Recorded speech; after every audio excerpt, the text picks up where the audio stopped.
స్వతంత్ర స్క్రీన్ మీద మన్మోహన్ సింగ్కు అంతిమ సంస్కారాలు నిర్వహించడానికి అధికారులు సర్వం సిద్ధం చేస్తున్నారు. కొద్దిసేపట్లో ఆయన అంత్యక్రియలు నిర్వహించడానికి సైనిక లాంఛనాలతోటి ఆయన అంత్యక్రియలు నిర్వహించడానికి అయితే ఏర్పాట్లు చేశారు. యావత్ భారతావని కూడా మన్మోహన్ సింగ్ చేసినటువంటి సేవల్ని కొనియాడుతూ మన్మోహన్ సింగ్ చేసినటువంటి సేవలు, ఆయన తీసుకున్నటువంటి ఆర్థిక సంస్కరణలు ఏవైతే ఉన్నాయో అవన్నీ కూడా స్మరించుకుంటూ ఆయనకు శ్రద్ధాంజలి ఘటిస్తుంది యావత్ భారతావని. ఓ పక్క గ్రామాల అభివృద్ధి కోసం, అలాగే పేద ప్రజల అభివృద్ధి కోసం, పేదలకు ఎలాంటి నిర్ణయాలు తీసుకుంటే ఆర్థికంగా బలోపేతం అవుతారనే విధంగా యూపీఏ ప్రభుత్వ హయాంలో తీసుకున్నటువంటి నిర్ణయాలు డాక్టర్ మన్మోహన్ సింగ్ ఆ నిర్ణయాల వెనుక ఆయన చెరగని ముద్ర వేశారు.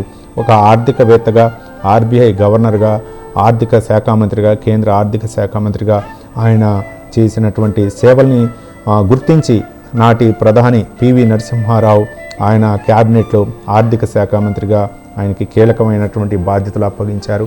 నాటి తర్వాత తదంతర పరిణామాల తర్వాత మన్మోహన్ సింగ్ కాంగ్రెస్ పార్టీ క్లిష్ట పరిస్థితుల్లో, అలాగే దేశ ఇబ్బందికర పరిస్థితిలో ఉన్న తరుణంలో మన్మోహన్ సింగ్ ప్రధానిగా బాధ్యతలు చేపట్టి ఆర్థిక సంస్కరణలకి రూపకల్పన చేసి దేశ అభివృద్ధిలో కీలక పాత్ర పోషించారని చాలామంది ప్రముఖులు తమ సంతాప సందేశంలో పేర్కొన్నారు.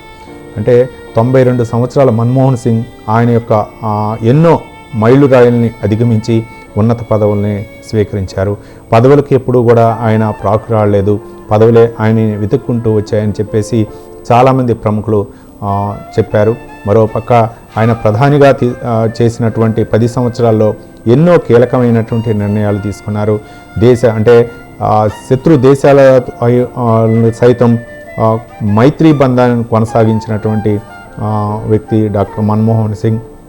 అలాగే మైత్రీ బంధం వైపే ఎక్కువగా చూపేవాడు, శాంతి స్థాపన కోసం ఎక్కువగా ప్రాకులాడేటటువంటి వ్యక్తి మన్మోహన్ సింగ్. అంటే ఎలాంటి వివాదాస్పద నిర్ణయాలు లేకుండా అందరికీ ఆమోదయోగ్యమైనటువంటి నిర్ణయాలు తీసుకోవడంలో మన్మోహన్ సింగ్ తన తీసుకున్నటువంటి సిద్ధాంతాలు అవ్వచ్చు, తను ఏ సిద్ధాంతాలకైతే కట్టుబడ్డారో వాటి కోసమే ఆయన పరితపించిన వ్యక్తి అని చెప్పేసి చాలామంది ప్రముఖులు తమ సంతాప సందేశంలో పేర్కొన్నారు.